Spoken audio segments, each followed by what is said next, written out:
मैं ओम प्रकाश अपने channel Historica triple T पर हूँ और आज इंग्लैंड के इतिहास के एक अत्यंत महत्वपूर्ण टॉपिक 1642 ईस्वी के गृहयुद्ध की चर्चा करूंगा और साथ ही आप लोगों को इसका पीडीएफ मटेरियल भी उपलब्ध करवाऊंगा जिसे पढ़कर आप आसानी से परीक्षा पास कर सकते हैं। तो आइए हम प्रारंभ करते हैं 1642 ईस्वी के गृहयुद्ध को। तो न केवल इंग्लैंड के राजनीतिक एवं संवैधानिक विकास के इतिहास में बल्कि संपूर्ण यूरोप के इतिहास में इंग्लैंड के इतिहास का एक विशेष महत्व है, क्योंकि यह कई नए परिवर्तनों और विचारों को साथ लेकर चला है और इसमें कुछ घटनाओं की भूमिका बड़ी महत्वपूर्ण रही है। 1642 ईस्वी का गृहयुद्ध उन्हीं घटनाओं में से एक घटना थी। इस गृहयुद्ध के कई कारण थे। दैवी अधिकार का सिद्धांत इस गृहयुद्ध का पहला कारण था।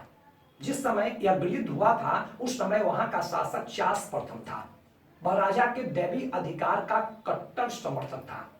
उसका कहना था कि राजा इस पृथ्वी पर ईश्वर का प्रतिनिधि है, अतः राजा के कार्यों की अवहेलना करने का अधिकार जनता को नहीं है।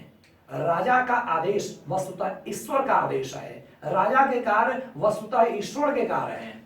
तो दूसरी ओर संसद राजा को ईश्वर का प्रतिनिधि न मानकर जनता द्वारा चुना हुआ प्रतिनिधि मानती थी। संसद का मानना था कि कानून सभी अधिकारों का आधार है, अतः कोई भी व्यक्ति कानून की अवहेलना नहीं कर सकता।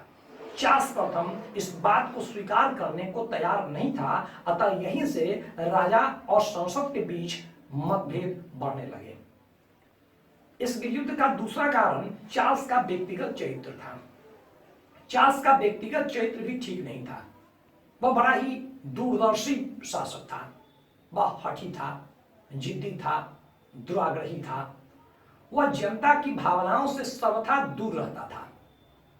वह संसद को एक स्कूल और अपने को उसका एक अध्यापक समझता था और शासन के समस्त कार्यों को अपने योग्य एवं खुशामदी व्यक्तियों पर छोड़कर प्रजा को सिर्फ राजाज्ञा का उल्लंघन करने पर मिलने वाले दंड का ज्ञान कराया करता था। इसके अतिरिक्त वह किसी भी बात को अच्छी ढंग से नहीं समझता था और न ही वह अपनी बात को किसी को समझा पाता था। वह फ्रांस की राजकुमारी हेनरिटा मेरिया के प्रभाव में था, जो बड़ी षड्यंत्रकारी महिला थी और वह चार्ल्स प्रथम का दुरुपयोग करती थी। चार्ल्स पूरी तरह से उसके प्रभाव में था। इंग्लैंड की जनता और संसद इससे असंतुष्ट थी। इस गृहयुद्ध का तीसरा कारण चार्ल्स प्रथम की विदेश नीति थी। उस समय इंग्लैंड में प्रोटेस्टेंट धर्मावलंबियों की बहुलता थी। इंग्लैंड की अधिकांश जनता और संसद प्रोटेस्टेंट थी। वह चाहती थी कि उसका राजा चार्ल्स प्रथम न केवल इंग्लैंड में बल्कि संपूर्ण यूरोप में प्रोटेस्टेंट धर्म को संरक्षण प्रदान करे, जबकि चार्ल्स प्रथम का झुकाव स्पेन और फ्रांस जैसे कट्टर कैथोलिक राष्ट्रों की ओर था और वह कैथोलिक धर्मावलंबियों को कई तरह की सुविधाएं देना चाहता था। इसे संसद और राजा दोनों चार्ल्स प्रथम से असंतुष्ट थी। इसके अतिरिक्त ट्यूडर काल में विदेश नीति के क्षेत्र में इंग्लैंड को जो सम्मान प्राप्त हुआ था, चार्ल्स प्रथम ने अपने कार्यों से उसे पूरी तरह से खो दिया और इससे संपूर्ण यूरोप में इंग्लैंड की प्रतिष्ठा धूमिल हो गई। यह भी गृहयुद्ध का एक प्रमुख कारण बना। इस गृहयुद्ध का चौथा प्रमुख कारण संसद के विशेषाधिकारों का हनन था। ट्यूडर काल में संसद को कई तरह के विशेषाधिकार प्राप्त थे। वह कानून निर्माण में राजा के साथ बैठती थी, वाद विवाद में भाग लेती थी और विचार विमर्श करने के बाद जब निर्णय लिए जाते थे तो इसमें संसद की पूरी भूमिका होती थी, महत्वपूर्ण भूमिका होती थी। लेकिन चार्ल्स प्रथम ने संसद की पूरी तरह से अवहेलना की। उसने संसद के विशेषाधिकारों का हनन किया। उसे भाषण, विचार व्यक्त करने की स्वतंत्रता, सभा, संगठन, संघ बनाने की स्वतंत्रता, सभी पर प्रतिबंध लगा दिया। इससे संसद असंतुष्ट थी और अपने अधिकारों को पुनः वापस चाहती थी और यह भी कहीं न कहीं गृहयुद्ध को प्रोत्साहित कर रहा था। इस गृहयुद्ध का अगला महत्वपूर्ण कारण चार्ल्स का व्यक्तिगत शासन था। 1629 ईस्वी से लेकर 1640 ईस्वी तक चार्ल्स ने इंग्लैंड में व्यक्तिगत शासन किया और इस अवधि में संसद और जनता के समस्त अधिकार छीन लिए गए। उन्हें किसी भी प्रकार की कोई स्वतंत्रता न रही। राजनीतिक, आर्थिक, धार्मिक सभी प्रकार की स्वतंत्रताओं का उसने हनन किया।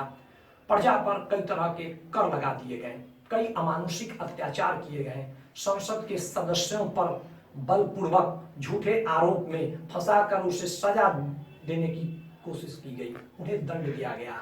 इन सब से संसद और जनता असंतुष्ट थी और जो आगे चलकर गृहयुद्ध का कारण बनी। काउंसिल और न्यायालयों का अनुचित उपयोग भी 1642 ईस्वी के गृहयुद्ध का कारण बना। बात यह थी कि चार्ल्स प्रथम दैवीय अधिकार के सिद्धांत का कट्टर समर्थक था, उसके अनुसार वह शासन करता था, अपनी मनमानी करना चाहता था। लेकिन जब उसकी मनमानी पर संसद और जनता जब रोक लगाने लगी, तब उसने काउंसिल और न्यायालयों का अनुचित उपयोग करना प्रारंभ कर दिया। उसने न्यायालयों में मनचाहे व्यक्तियों को नियुक्त कर उसका विरोध करने वाले जो भी व्यक्ति थे वह उससे सजा दिलवाकर उसे कठोर दंड देता था। यह भी गृहयुद्ध का एक प्रमुख कारण बना। धार्मिक कारण भी 1642 ईस्वी के गृहयुद्ध का एक प्रबल कारण था। मैं पहले भी कह चुका हूं कि 1642 ईस्वी के गृहयुद्ध के दौरान इंग्लैंड में प्रोटेस्टेंट धर्मावलंबियों की बहुलता थी। संसद के सदस्य और जनता चाहती थी कि उसका राजा चार्ल्स प्रथम प्रोटेस्टेंट धर्मावलंबियों को सम्मान दे, उसे सुविधाएं दे। लेकिन चार्ल्स प्रथम पूरी सुविधा सिर्फ कैथोलिकों को देना चाहता था। उसने कैथोलिकों को कई तरह की स्वतंत्रताएं दे रखी थी। 5 नाइटों का मामला 1642 ईस्वी के गृहयुद्ध का एक प्रमुख कारण बना। चार्ल्स प्रथम का व्यक्तिगत शासन जब असफल होने लगा और स्वयं चार्ल्स को अपने ऊपर खतरा दिखाई देने लगा, तो उसने संसद की बैठक बुलाई, जिसका उद्देश्य चार्ल्स की निरंकुशता पर वैधानिक अंकुश लगाकर संवैधानिक राजतंत्र की स्थापना करना था। संसद इस दिशा में कार्य कर रही थी, परंतु इसी बीच उसने कुछ ऐसा कर दिया कि जिससे संसद के सदस्य बौखला गए और तुरंत ही उन्होंने गृहयुद्ध की तैयारी करनी प्रारंभ कर दी। हुआ यह था कि संसद के 5 सदस्यों ने या 5 नाइटों ने रानी के कामों की निंदा की थी और उसको पकड़ने की बौखलाहट में राजा स्वयं अपने सैनिकों के साथ संसद भवन में पहुंच गया और उन 5 नाइटों को गिरफ्तार करके ले गया। इसी घटना के बाद से संसद पूरी तरह से राजा के विरोध में आ गई और वह गृहयुद्ध की तैयारी करने लगी। इसका तात्कालिक कारण 19 निवेदनों की अस्वीकृति थी।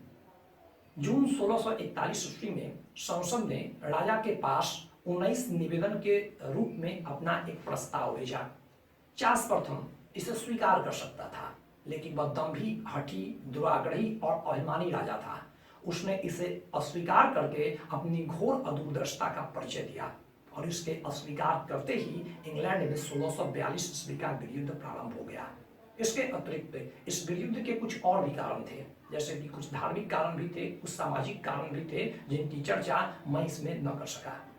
खैर, यह गृहयुद्ध 9 वर्षों तक चला। प्रेस्टन की लड़ाई में चार्ल्स प्रथम की निर्णायक पराजय हो गई और जनवरी 1649 ईस्वी में उसे फांसी की सजा दी गई। इस प्रकार संक्षेप में 1642 ईस्वी के गृहयुद्ध के कारणों को हमने रेखांकित किया। इसके अतिरिक्त अगर आप इंग्लैंड का इतिहास पढ़ रहे हैं तो इसमें बहुत सारे प्रश्न अक्सर परीक्षा में पूछे जाते हैं, जैसे 1660 ईस्वी का पुनर्स्थापन, क्रॉमवेल की विदेश नीति, वॉलपोल, पिट वगैरह किसी भी चीज से संबंध में यह पूछा जाता है। अगर इन सब का स्टडी मटेरियल अगर आपको चाहिए तो आप हमारे व्हाट्सएप ग्रुप नंबर से जुड़ें और अपनी समस्याएं हमें मैसेज करें।